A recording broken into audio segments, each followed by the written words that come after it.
intelligent creatures in the underground labyrinth. Unable to penetrate the Garo labyrinth, Jim Baring qualifies to establish the Order of Knights, and enjoys the authority of lesser nobility. The series of unlocked privileges and treatment before his eyes shocked Jim immensely. At the same time, he was filled with confusion. Although he had long known that the terrifying forces behind the black market merchant were formidable. But at this moment, he couldn't help but subtly inquire to find out more. Unexpectedly, the black market merchant evaded the topic and claimed to be only a delivery person. Seeing this, Jim could only give up. However, it was strange that the black market merchant ended up following them to the giant dragon labyrinth, and they didn't bother to ask further. Bringing the group into the labyrinth, they found it ownerless, with the labyrinth core exposed. At a towering 7 levels high, the labyrinth core shimmered with greed in the eyes of the black market merchant. So he pretended to kindly mention that in the previous great battle, it was indeed Garo Labyrinth that emerged victorious. That was just a lucky victory. At present, you do not have the capability to take over the giant dragon labyrinth.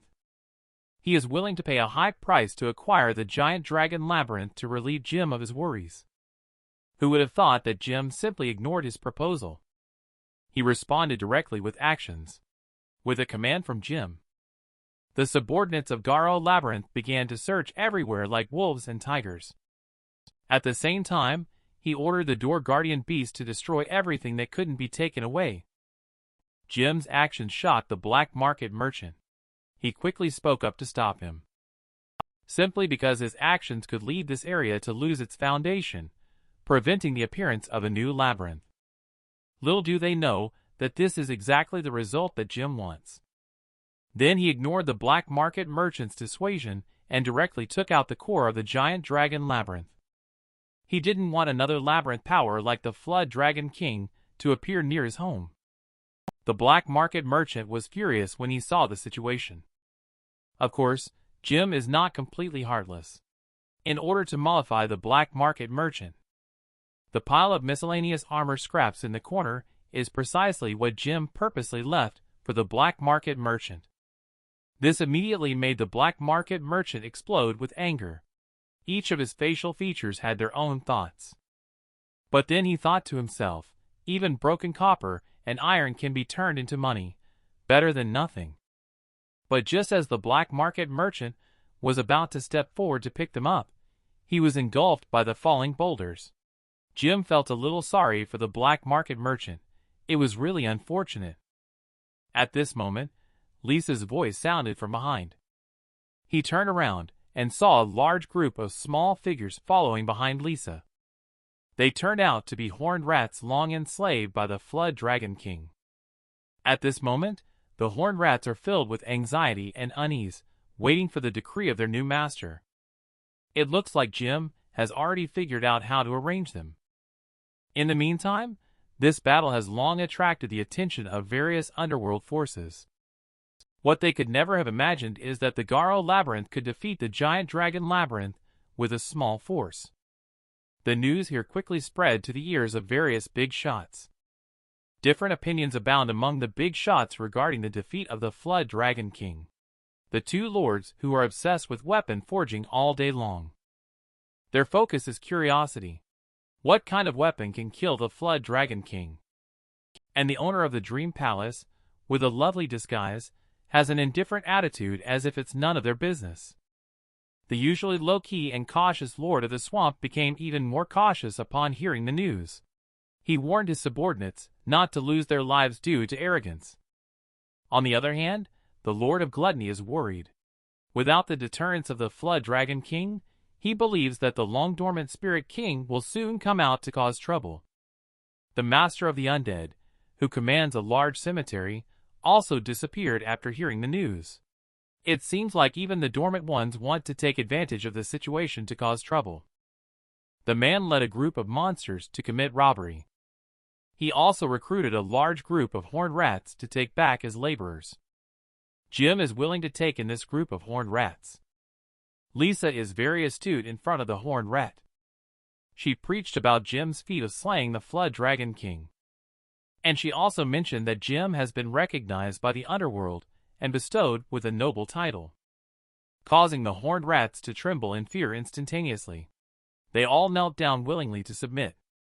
At this moment, the ring in Jim's hand that represents the Baron's identity is also flickering. Since the horned rat has chosen to submit to Jim, rules must be established. He picked up a horned rat and examined it carefully. He found that this horned rat was thin and listless. He looked at the horned rats behind him, and they were all the same.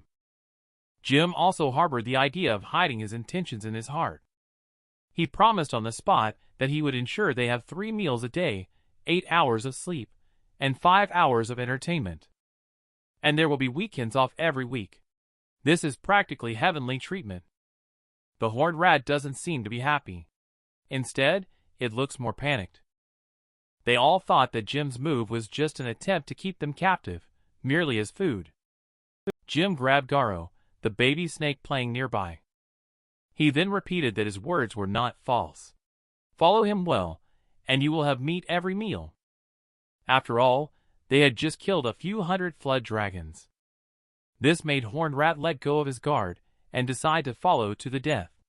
2 days later, inside the Garo labyrinth. After careful consideration, Jim decided to place both cores inside the Garo labyrinth. Even though no one had ever done it before, he still wanted to give it a try.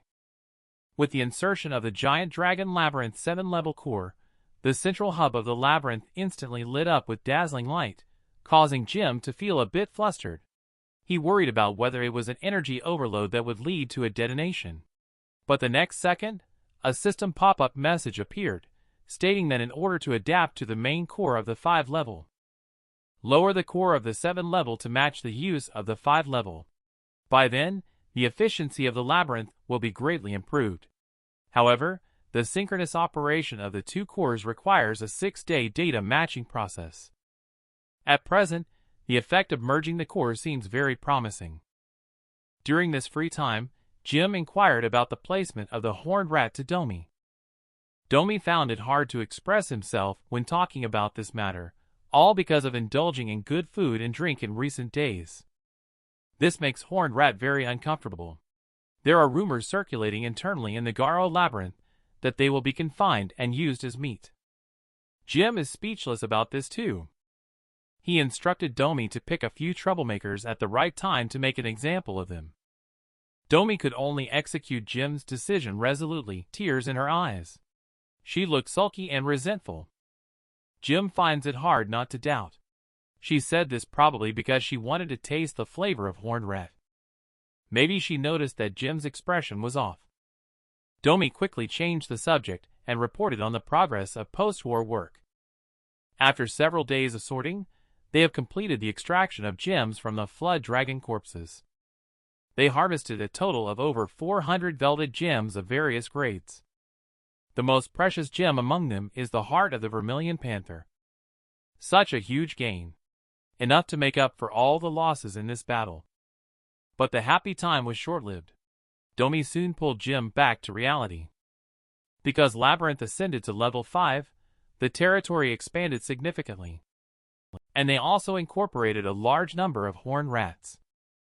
Domi proposed to conduct a major layout and planning of the entire Garo labyrinth. This makes Jim, who only wants to be a hands-off shopkeeper, very distressed. He immediately instructed Domi to go find Bo and Lisa to discuss and come up with a plan together. He will leave enough gems for them to splurge. Meanwhile, somewhere in the underground labyrinth, a human exploration team is being attacked by a powerful monster covered in patterns. This guy doesn't look like a normal human no matter how you look at it. He rules over a large group of monsters and thrives in the underground labyrinth. But he often reverts to his human form and operates in the human world. Today Jim has returned to his human form again. It's the day to find Swindler to sell gems. The two are already old acquaintances. They quickly completed the payment and delivery of the goods. Jim returned to the underground Garo labyrinth. Jim followed convention and inquired about the recent operation status of the labyrinth. In fact, the day-to-day operation of the labyrinth has been well managed by Domi. But when faced with inquiries from the master, Domi naturally finds something to report even if there is nothing wrong. So she had already integrated the horned rat group into various tasks in the labyrinth. And they get along very well with the Garo people, etc. The situation was reported to Jim. But Domi also complained about a situation. That is the efficiency of horned rats' work. Much lower than Garo baby snakes. For this, Domi has specifically asked Lisa. According to Lisa's explanation, it's because of the differences between species. So after Domi understands, according to horned rat's proficiency in digging holes, she reassigned most of the positions at horned rat to digging tunnels and widening ditches. It can also be considered as optimizing resource allocation. It must be said that Domi is very good at reporting work. She first raised the difficulties encountered at work. Then she remained calm and composed. She expressed her methods for solving the difficulties to demonstrate her professional competence. At this moment, Domi finally remembered something important to report. She ordered Garo baby snake to bring the 2 processed vermilion panther hearts. The one on the left was identified by the laboratory, while the one on the right was polished in the smelting workshop. Little did Jim know that as soon as he picked up the gem identified by the laboratory, the control system prompted that Parasite was sending out a devour request. Just a few days ago, it swallowed the gem from the Flood Dragon King's brain. Now it's using the same trick again. Looks like this bug is a bit confused. Can't distinguish between priorities. Just as Jim hesitated whether to feed the gem to Parasite, Domi suggested offering the gem to Parasite to devour, and the reason was simple. That way, after the gem is swallowed, it can provide Jim with new skills as a reward. And unlike other parasites, it does not need to rely on consuming the host's blood to strengthen itself. Jim was very surprised by Domi's suggestion. His complexion also became rather poor. Notice Jim's sudden change in complexion. Domi was suddenly scared and quickly turned around, avoiding making eye contact. However, Jim soon realized that what Domi said was true. If it weren't for Parasite, he would not have been able to defeat the Flood Dragon King. He agreed to Parasite's devouring request in a firm manner at that moment. His arm instantly transformed into the appearance of Parasite. He swallowed the gem in one gulp. The next second, a prompt came from the control system. He obtained the new skill, Disguise. After activating this skill, if the enemy does not have special reconnaissance skills, they will not be able to see through the host's body. Jim immediately activated the Disguise skill. In an instant, his arm miraculously disappeared before everyone's eyes. In the next moment, he deactivated the skill and his arm reappeared once again. Unexpectedly, a control system pop-up window appeared again, indicating that the parasite had reached its growth limit after consuming the gem. It needs to sleep for a week to break through its own growth limits. The evolution of Parasite for Jim, whether it's a good thing or a bad thing, remains to be seen. Anyway, he doesn't think of himself as a normal human being. He didn't care and picked up another gem. The system prompt he received was to embed the gem into the weapon. That way, you can obtain a special function. But the system did not mention what specific function it is. This made Jim come up with the idea of making an exclusive weapon. After this incident, Jim instructed Domi to take good care of the house. He is going to leave for a few days, this time to visit the 7th floor of the underground. Domi is very worried about this. After all, Parasite has fallen into a deep sleep. What if Jim encounters a powerful monster? But Jim reassures Domi not to worry. He is the man who can single-handedly take on the infernal spider. He was simply commissioned to investigate the whereabouts of the werewolf on the 7th floor. Simply because there is a trend in the human world to domesticate and enslave underground intelligent beings. But due to the dangers underground, Swindler was quite in a difficult situation when he reluctantly asked Jim for help. Upon understanding the reason behind the situation, Jim immediately flew into a rage and refused. But in fact, Swindler also has his own difficulties. He really can't afford to offend the client's identity. Fortunately, Swindler's values remain relatively upright. He explained that Jim only needs to go to the 7th floor to send a location to complete the task. Jim reluctantly agreed to help. But when he arrived at the 7th floor, he found that there was already an expedition team there. It looks like they are here to investigate the whereabouts of the werewolf as well. To avoid drawing attention, he did not show up to join the expedition team. He quickened his pace and searched around. Soon he found a human exploration team's corpse in a wide open area. Jim inferred from the fact that the corpse on site showed no signs of being eaten and that the equipment was not stolen, among other indicators, that the killer was not a social predator. Because most predators that come out to hunt do not leave behind corpses. It is estimated to be a powerful species that hunts alone, and because of its presence, even if other predators smell blood, they dare not come over to gnaw on the corpses. It seems that this species should still be nearby. Just as the thought arose in Jim's mind, a figure leaped from the side, wielding powerful blows, pouncing towards him. In order to determine the cause of death of the deceased, the man searched through the pile of bodies. As a result, he actually found 2 hairs. Just then, Jim suddenly felt a strong gust of wind hitting him from behind the head. At the same time as he turned his head, his body subconsciously shifted sideways by half a body width. But the backpack behind him was torn open by sharp claws. However, the crisis has not been resolved. Monster swiftly lunged at him again. Jim quickly drew his sword and blocked the swiping claws. Seeing the first attack miss, Monster suddenly flipped its other claw and struck down. Unexpectedly, Jim exerted force with his foot and dodged the attack in advance. A brief exchange allowed Jim to see the appearance of the monster clearly. He realized that the monster in front of him should be the werewolf mentioned by the swindler.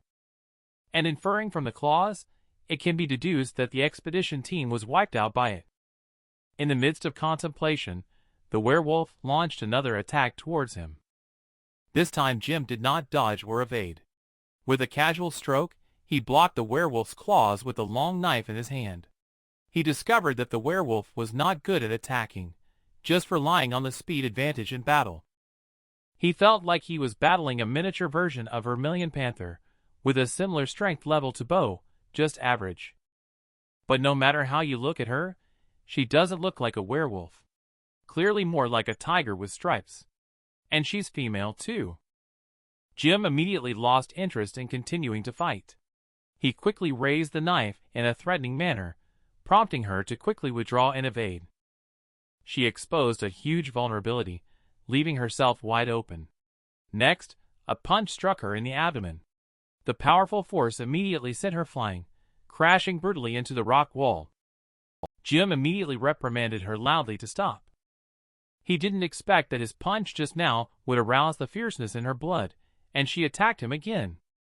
Indeed, it's hard to reason with a stubborn ghost. Jim didn't hesitate and immediately redirected his energy, intending to send it away. Unexpectedly, with a gunshot, she was instantly covered by a large net shot out from the side. The sudden dramatic change left both of them stunned. As she came to her senses, she was firmly bound by the trapping net, struggling in vain. She could only let out a deep growl of defiance. It turned out that it was the adventure team they had encountered on the road that intervened and intercepted who. The man who appeared to be the leader of the team also ignored Jim's presence. He directly signaled to his teammates to hurry up, tidy her up, and take her away. Jim was slightly irritated by this unreasonable behavior. He immediately demanded an explanation from them. The team captain was dumbfounded by this. It turned out that the other party actually thought Jim is the survivor of the team that was wiped out. He just made a move in an attempt to save Jim. Seeing the other person saying so, Jim didn't want to take advantage of the situation. He turned around without saying a word and was about to leave. Little did they know that this turn revealed his wealth. The backpack that was torn by her earlier was constantly dropping gems.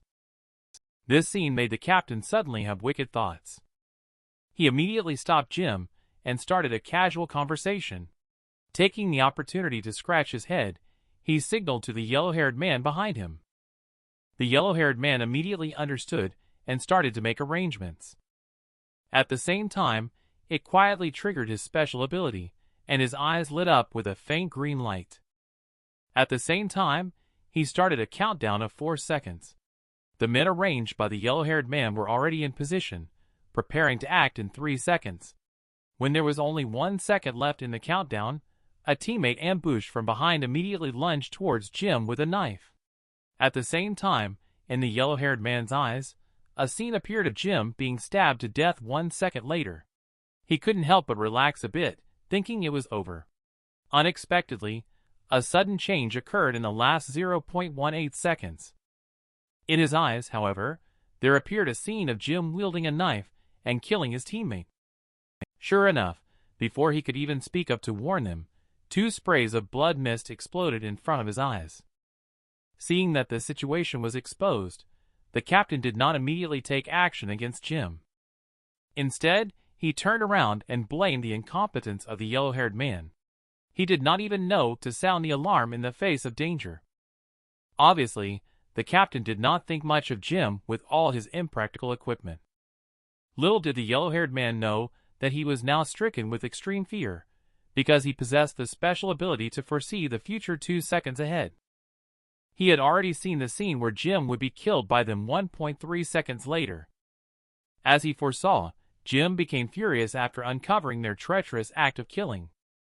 Between the spark of electricity and the flint, he was like a demon from the abyss. He unleashed a one-sided massacre upon them. The successive gruesome deaths of teammates left the two who were binding the werewolf petrified with fear. Their minds were momentarily unable to turn the corner, still discussing whether to assist in the fight or escape on their own. Their bodies were instantly pierced by the sudden appearance of sharp spikes. The body heavily smashed against the rock wall. The sudden change made her very surprised. She stared blankly at the scene where corpses were already scattered all over the place. When her eyes met Jim's, she saw him waving his hand, gesturing for her to leave quickly. At this moment, a burst of angry cursing sounded from the side. It turned out to be the captain. At this moment, he was seriously injured with one arm completely severed. The heart-wrenching pain opened up his mind. In an instant, he understood everything. He stands on a moral high ground, blaming Jim for his despicable behavior.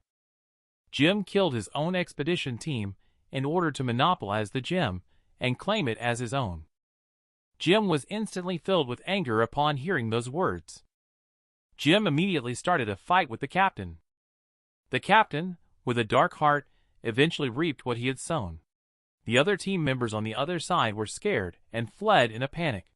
Jim would not let this group of conniving individuals off the hook. He instantly turned into a flash of lightning, disappearing in front of the yellow-haired man's eyes. At this point, the yellow-haired man had already foreseen the outcome of his teammates 2 seconds later. This made him feel desperate. He realized the huge difference in strength, and thus could not summon the will to resist. So he changed the target of the skill to himself. He wanted to see how he would die in the next 2 seconds. Sure enough, after 2 seconds, he saw himself turning into a headless corpse falling to the ground. In the moment of shock, Jim's figure suddenly appeared. He slashed at his neck. At the moment of his life ending. Seeing the armband on Jim's arm representing the 12th level. After this venting session, Jim's violent aura was finally dispelled. He began to regret letting the gems from his broken backpack scatter everywhere. He also realized that she, who was behind him, did not take the opportunity to escape. At this moment, she was slowly approaching him, making him feel helpless. He pulled out his knife and turned around to face her. But as he turned around, he was shocked to his core. Her eyes and expression were filled with admiration. This situation seemed a bit off. When the man was killing people while wandering the streets in the underworld, he accidentally picked up a cat. He, however, did not expect this harmless little cat. She wants to eat a whole dragon in one meal. The family is barely making ends meet. He had to bring home such a big eater. Recently, Domi has been worrying about the fast consumption of food. It's because Garo Labyrinth's development is too fast. The carnivores in the ranch haven't had time to reproduce before being taken to the kitchen. If it weren't for Domi's foresight at the time, instructing Mage to turn the flood dragon into frozen meat, they might have really had to relocate their entire clan and start a nomadic life. Bo proposed that food should be prioritized for the Horned Red Garo people, while the Velvet Gem could be used to sustain their survival. This extravagant idea sounds good. Just don't know if when Jim returns, he will be hung up and beaten. The yellow dragon on the side heard that there are gems to eat. Such a great deal, how could he miss out on it? He immediately licked his face and signed up. Bo naturally knew his tricks and pushed him away. Only the Summon Garo people can absorb gems and convert them into energy. A cost-saving solution is in place now, but we still need to come up with an open-source solution quickly. At this time, Lisa, who has been responsible for intelligence investigation all along, brought good news. She found that after the destruction of the Vermilion Panther and Giant Dragon Labyrinth, many fierce beasts have appeared in their territories. These two areas are perfect for being enclosed as hunting grounds. With this plan in place, the food issue for the next few months is considered resolved. Other matters related to the labyrinth are being carried out in an orderly manner under Domi's supervision. Domi suddenly realized that something seemed to have happened inside the labyrinth. She immediately dropped what she was doing and sprinted into the labyrinth, while Minion, who had just been chatting leisurely a second ago, also followed suit. The next moment, a pair of sharp claws launched a surprise attack towards them. They were about to be slain on the spot. A reprimand sounded from the side, forcibly stopping her actions. Jim also took the opportunity to set rules for her. Warn her that the creatures in the labyrinth are the ones she must protect. If hungry, ask Domi for food. Do not prey on the creatures in the labyrinth. He also informed Domi at this time that this was picked up on the 7th floor. The name is Tia. To Domi's surprise, Tia's identity. Because she knew that the orc tribe has always been serving the deep noble in the underground. They usually don't leave the territory of the noble. How did they end up on the 7th level? Moreover, it can be seen from her dress and behavior that she has not served noble before. Domi's words made Jim think of the anomalies in the underground labyrinth in recent times. For example, the wolf ape that should be on the 6th floor will appear on the 2nd floor of the labyrinth. Even fierce beasts like the infernal spider, which should be on the 8th floor, come down to the 3rd floor to search for food. It seems that there has been a major change in the territory of the noble at the depths of the labyrinth. Thinking about it, he felt a sense of urgency rising inexplicably in his heart. Developing and strengthening the Garo labyrinth as soon as possible is necessary to cope with the potential upcoming war. He entrusted Tia to Domi for care. He planned to go back to the surface first to deal with some matters, because he will be staying in the underground labyrinth for a long time. Upon returning to the surface, he first completed the task by meeting with the swindler. Then he went home to be embraced by his foster parents. A whole day of familial love ensued. For Domi, these days were torturous. Tia was too restless. She either tears apart the house every day, or is on her way to do so. Half a month passed quickly. When Jim returned to Labyrinth again, he saw the desolate yellow dragon in the corner, and from this guy's hopeless look, it was easy to tell.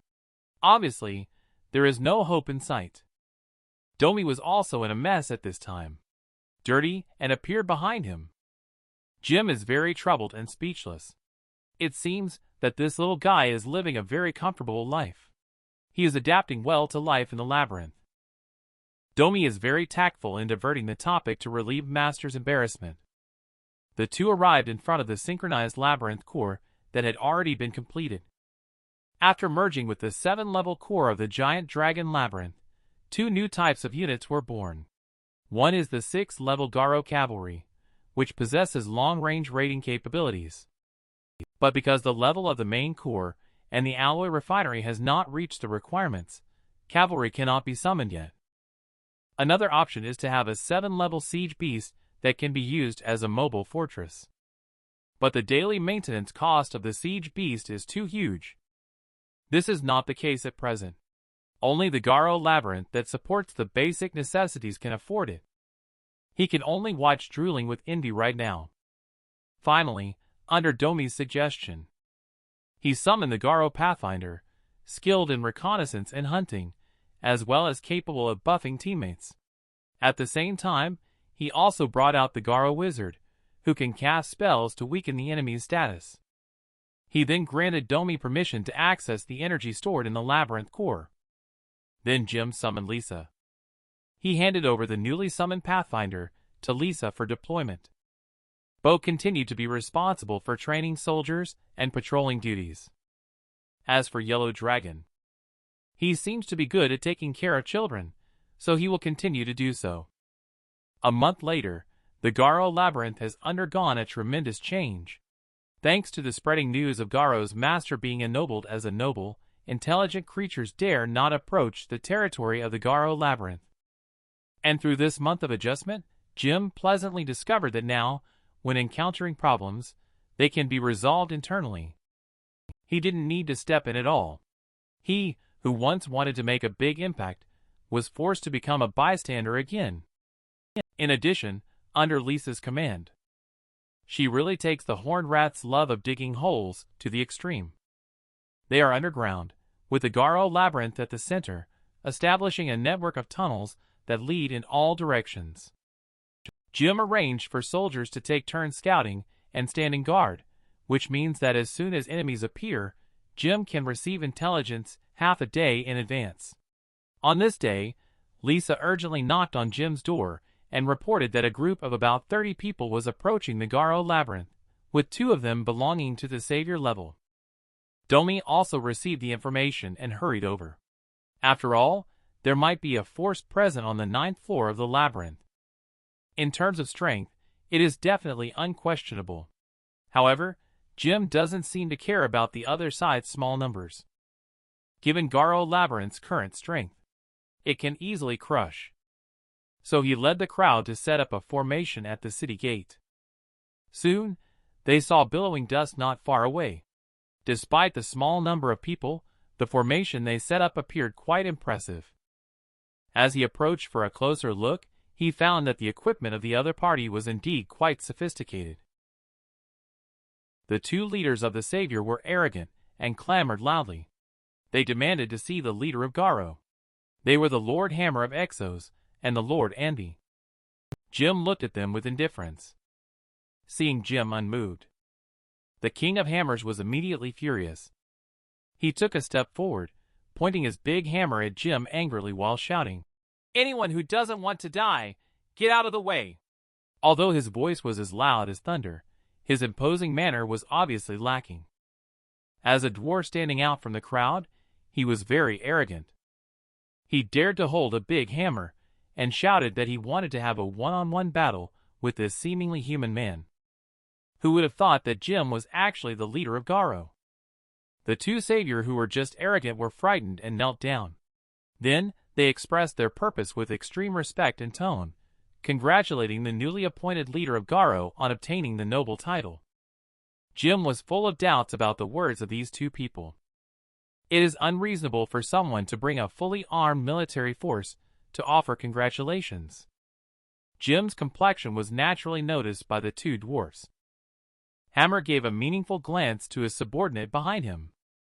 Soon, 2 gasping goblins carried out a large crate. However, what was inside the crate immediately amazed Jim.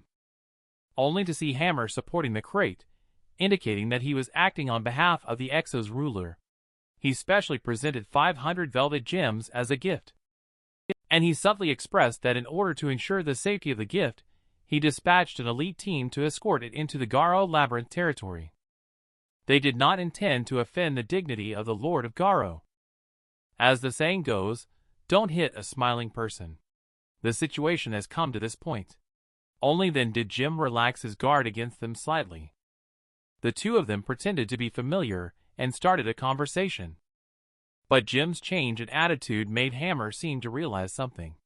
So he asked tentatively if they were the first to come to worship at Labyrinth. This question caught Jim off guard.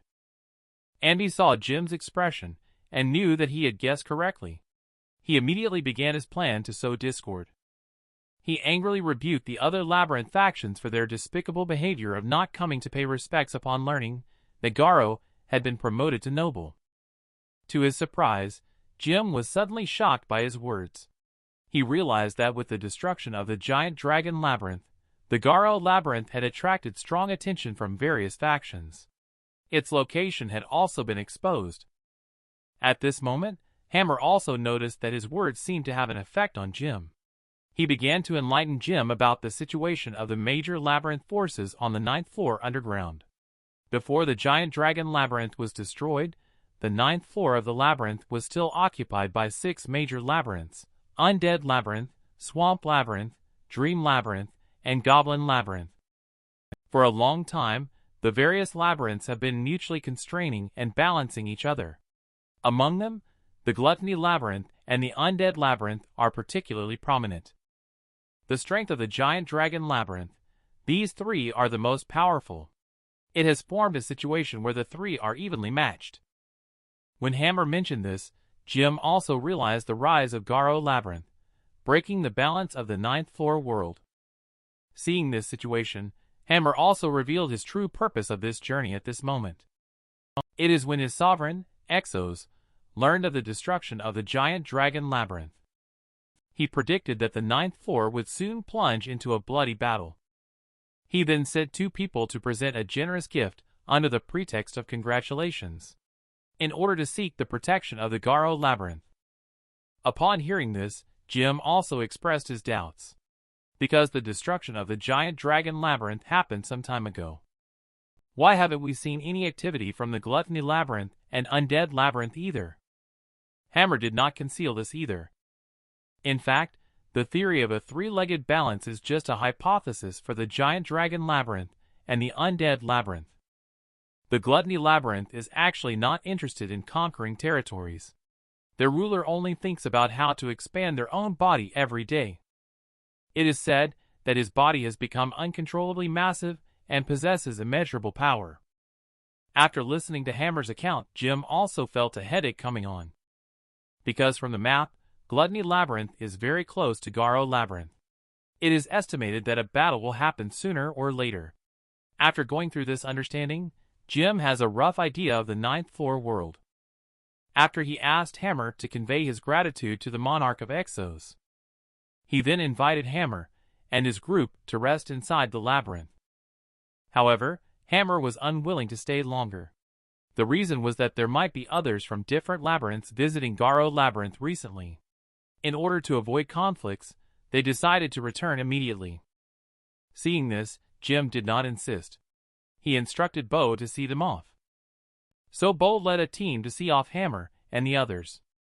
After the others left, Jim inquired about whether Lisa's response corresponded to what Hammer had said.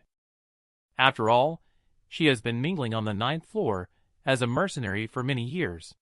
After obtaining confirmation from Lisa, he immediately ordered to strengthen the defense around the labyrinth and dispatch personnel to gather intelligence on these major labyrinths. Sure enough, in the following days, there were reports coming from the swamp. Wanderer and the messengers from Dream Labyrinth came to visit. Importantly, they also brought gifts. Dream Labyrinth sent these 2 seductive fallen elves, who look like they are trying to infiltrate Garo Labyrinth as spies. Swamp Labyrinth sent several fish-like creatures, hoping to reach a non-aggression agreement with Garo Labyrinth. Finally, Wanderer sent a few aggressive centaurs as gifts to each labyrinth. But Jim still likes the straightforward gifts from the Goblin Labyrinth. So far, except for the Undead Labyrinth and Gluttony Labyrinth, all the other labyrinths have been visited. Suddenly, the control system popped up an alert, warning of an invasive species entering the labyrinth. Jim immediately stood up calmly without saying a word. He also activated the spy eye at the same time. In an instant, except for the Undead Labyrinth and Gluttony Labyrinth, his arms transformed into tentacles and shot out rapidly. In a crevice in the rocky wall, he pulled out a sticky creature with several eyes. Looking at the disgusting creature in front of him, Jim immediately became furious. This should be the Lord of Gluttony sent to monitor them. This provocative behavior is seen as a declaration of war in Jim's eyes. As soon as the words fell, Jim received a message from Domi, informing him that the Gluttony clan possesses collective wisdom. What they see and hear will be directly conveyed to the Lord of Gluttony. This made Jim secretly feel apprehensive. He had just declared war on them. This is a bit rash. Suddenly he felt a little embarrassed and couldn't step down. But Domi suggested why not make the best of a bad situation and directly send troops to destroy the Gluttony Labyrinth. Jim was immediately taken aback by Domi's proposal. Has Domi become so extreme? How come I never noticed before? Just then, Domi also laid out her plan. Jim's face turned serious at once. He started an impromptu performance facing that slime puddle. His loud declaration indicated that he had already found the fatal weakness of the Lord of Gluttony. Also, he knew where the labyrinth is located. After 1 week, he will personally lead the mage team to fight in the Gluttony Labyrinth. At that time, the Gluttony Labyrinth will be frozen by the endless ice and snow summoned by Garo Mage. The slimy Lord of Gluttony was frozen into the shape of an ice sculpture. This vivid and impressive performance immediately terrified the Lord of Gluttony. Just when he was in panic and despair, Jim changed the subject again, indicating that things were not beyond redemption. As long as he apologizes in person before next week, there might still be room for negotiation. After saying that, Jim burst the blob of slimy creature in his hand. On the other hand, it fell silent on the side of the Lord of Gluttony. But there seemed to be a few blobs of slime gathering around. They seemed to be discussing something. In no time, several days had passed. On that day, Domi rushed to report in a panic. The news was that the Lord of Gluttony had already arrived outside the Garo Labyrinth gate. Who would have thought that Jim stood up instead, letting Domi hide behind him? Just when Domi was puzzled, Jim walked slowly to the front of the hall door. He angrily shouted, "Lord of Gluttony! I see you're not here to apologize for visiting me. So, I guess you must be here to die." As soon as Jim finished speaking, a huge slimy pile filled with eyeballs emerged.